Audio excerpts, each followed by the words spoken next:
Good morning, class. Welcome to English for Medical Sciences. Today, we will have a classroom seminar where you will practice presenting a topic. Participating in these seminars and honing your presentation skills is crucial for enhancing your learning experience. By doing so, you consolidate your knowledge and sharpen your communication abilities. Embrace these opportunities as they pave the way for personal growth and increased confidence. Good morning, everyone. Today, we are pleased to be here to discuss key equipment used in radiological cancer diagnosis. Before we begin our presentation, allow us to introduce ourselves. I am Ricky Martin, and my colleague is Gabriella. We are 6th semester students in the radiology study program. During our presentation, we will explore the use of X-rays, CT scans, MRI scans, and PET scans in locating tumors. Join us as we delve into how accurate diagnosis impacts treatment planning and monitoring cancer progression. Let's embrace this learning opportunity together. There are 12 points we are going to discuss. 1. Cancer is one of the leading causes of death globally. 2. The definition of cancer. 3. Kinds of cancer. 4. Causes of cancer. 5. Common signs and symptoms. 6. How to diagnose cancers. 7. Kinds of cancer treatment. 8. X-rays. 9. Computed tomography, CT, scans. 10. Magnetic resonance imaging, MRI. 11. Positron emission tomography, PET, scans. 12. Ultrasound. I am going to talk about point 1 until 3 and point 7 until 9, and my friend, Gabriella, will talk about point 4 until 6 and point 10 until 12. As you can see from the slide, there are 10 leading causes of death globally. Cancer ranks as the 6th leading cause of death, indicating a significant number of cancer patients in hospitals. Radiological images are essential for the accurate diagnosis of cancer. Therefore, it is worth discussing and exploring this topic further. The next slide defines cancer, as stated by the American Cancer Society. Cancer is recognized as a disease characterized by the uncontrolled growth and spread of abnormal cells within the body, potentially forming tumors and disrupting normal bodily functions. It is important to be aware that cancer can affect any part of the body and has the potential to be life-threatening if not detected and treated in its early stages. Let's delve deeper into the intricacies of this definition to gain a better understanding of the impact of cancer on individuals' health. Moving on to point 3, we will discuss various types of cancer that you may be familiar with, such as lung cancer, cervical cancer, prostate cancer, breast cancer, kidney cancer, brain cancer, blood cancer, colon cancer, skin cancer, eye cancer, and kidney cancer.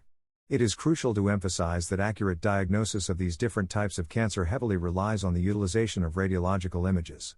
These images play a vital role in informing healthcare professionals about the presence and progression of cancer, enabling them to make informed treatment decisions. Now my friend, Gabriella will continue the presentation. Thank you, Ricky. Now I am going to talk about the causes of cancer. There are 5 causes of cancer. The first is exposure to carcinogens, such as tobacco smoke, UV radiation, and certain chemicals. The second is physical inactivity and obesity. The third is poor diet and nutrition. The fourth is excessive alcohol consumption. As you can see from the slide, there are 6 common signs and symptoms of cancer. The first is unintended weight loss. The second is persistent fatigue. The third is an unusual lump or swelling. The fourth is chronic pain. The fifth is sores that won't heal. The last is fever. The 6th point is how to diagnose cancers. Cancer can be diagnosed by medical history and physical examination, imaging tests, like X-rays, CT scans, MRIs, ultrasounds, and biopsy. Now, my friend Ricky will continue the presentation. Thank you, Gabriella. Now I'm going to talk about kinds of cancer treatment. There are 5 kinds of cancer treatment. The first is chemotherapy. The second is radiation therapy. The third is immunotherapy. The fourth is photodynamic therapy. The fifth is angiogenesis therapy. From the 5 kinds of cancer treatment, I'm going to talk particularly about radiation therapy. Radiation therapy, also called radiation oncology, destroys cancer cells with high-energy X-rays. It works best on cancer cells that are splitting very rapidly. It impairs a cancer cell's DNA so that it cannot grow or divide. Point 8 is X-rays is one of the most fundamental and widely used diagnostic tools. X-rays can help detect abnormalities such as tumors by providing images of the body's interior. Dense materials, like bones, appear white on X-rays, while softer tissues and tumors, which are less dense, appear in shades of gray. Point 9 is computed tomography, CT, scans. CT scans generate 3D images from multiple X-ray images taken from different angles, providing detailed cross-sectional views of the body. CT scans are particularly useful in pinpointing the location of a tumor, its size, and whether it has spread to nearby areas. Thank you, Ricky.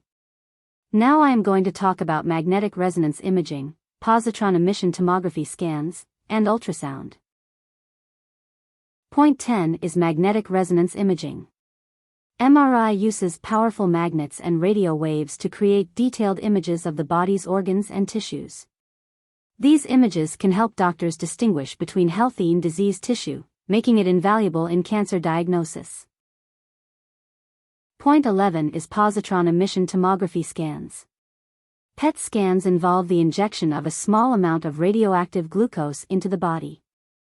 Since cancer cells consume sugar more aggressively than normal cells, they appear brighter on the PET images, helping physicians detect cancerous cells' location and activity. Point 12 is ultrasound. By using sound waves, ultrasound produces images of the inside of the body. It's especially useful for providing real-time imaging, making it an excellent tool for guiding needle biopsies and other minimally invasive tumor treatments. That's all about our presentation, and thank you for listening attentively.